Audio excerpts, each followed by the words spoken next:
With Thanksgiving tomorrow, it's important to remember that not everyone in our community has access to a meal every day, but there are many organizations that work day in, day out to keep our community fed. Wendy Peastrew with the United Way of Greater Toledo is here with us to talk about their efforts and how you might be able to help. As I recall from years ago, United Way was a organization that helped other charity organizations function and making things good in the community. Yeah. But it looks like from what I read and hear about, and even talking to you, that like your role now is feeding a lot of hungry people in the area, and there's no doubt with the way things have gone the last few years, food insecurity for families has really skyrocketed. It has, and you know, it's been interesting with our United Way. A couple of things. I realized it's more of an emergency response organization than maybe how it had been situated, you know, historically. We brought 211 back to the area. It had been outsourced to Cleveland right before the pandemic, and so really being up close and personal with those calls in real time and appreciating what we needed to do. We also do a lot of data analytics in this space at United Way. We have built out a community analytics center, and you can access a lot of information, look for trends, try to figure out how we can get ahead of this. And food has been a very high priority for us, as our call volume is huge around that.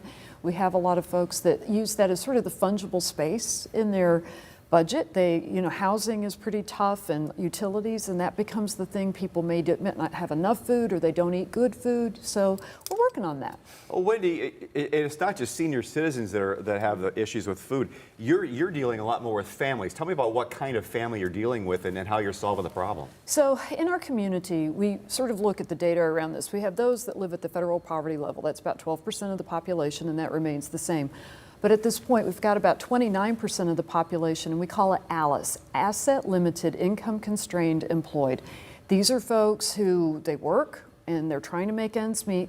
They might not own their own home typically. They might try to buy one, but you can imagine with interest rates and some other things, and then if your mortgage isn't fixed, your housing goes up, everything becomes more expensive. And since the pandemic especially, we've had that escalate quite a bit. Childcare became more expensive, food, everything, you know, utilities. That being said, we call it, can Alice sleep at night? We think about our Alice population in particular, and our United Way is finding we're having to serve a lot of these folks in an emergency environment that we didn't have to before. You know, and also, maybe this is going sideways with the conversation, but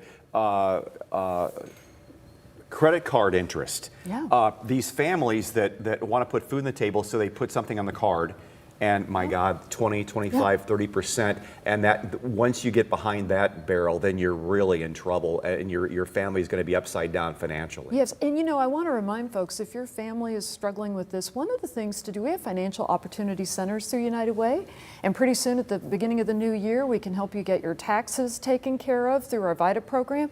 But then also maybe get a little help understanding how to get your management of financial issues back on track. I mean, we love to do that at United Way, and remember our financial opportunity centers are available. But you're right, it's creating emergencies in households that never had them before. And I like to remind folks, maybe you were Alice at some point, or you may be in the future, one diagnosis, one injury. None of us are exempt from ending up in a place where we might need that kind of help. That's why we're so appreciative of folks who give to United Way, who have been volunteering and helping us get these food kits together, and the happy energy and good spirit of Toledoans is amazing. I mean, we're grateful for everybody. Our folks in Ottawa County, Wood County, Lucas, they've been amazing, but it's these families, we're just really trying to make sure they stabilize. Now, I want to make something clear. You're always wanting donations, and this time of year people think of giving at the end of the year, but you need monetary donations because you would rather have that than if somebody brings a case of macaroni and cheese. For our organization, the purchasing power is greater. You know, we can, you think about how, you know, you purchase food in bulk and that sort of thing, and so obviously with the dollars we can take that a lot further. Not to mention we also have dollars that go into what we call last mile delivery through 211, and it helps, like, especially talk about older folks or maybe a family with little people, very hard to go back and forth to go to a food pantry, and so we can go ahead and get these things delivered to their home. And that's one of the programs that these dollars really help support as well, the food, but also getting it to people. The distribution's important. Want to point out, here's the information for the United Way if you'd like to call them. go to their website, look for more information. I do want to ask you, though, the United Way mission still is the same as it was. You have a collaboration of a lot of different community leaders. Talk about the structure. We have about a minute left, by the way, so give me a short answer. Sure. This is kind of a collaboration of a lot of different people. Talk about the structure of how United Way operates. So we have a number of agencies that we invest in personally or we partner with, and there are over 1,200 in our 211 database that we work with. I want to remind folks, though, with 211 right now, there are a lot of resources that are sort of moving along and depleted, you know, as ARPA dollars dry up. So if you call 211, we might not have everything you need, but we'll do our best to get there. But you're right, we all have to work together, you know, so we appreciate the opportunity. Future look bright still, though?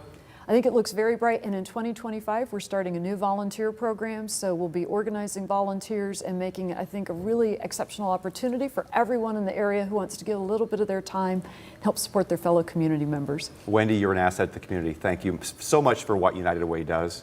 Thanks for coming in today.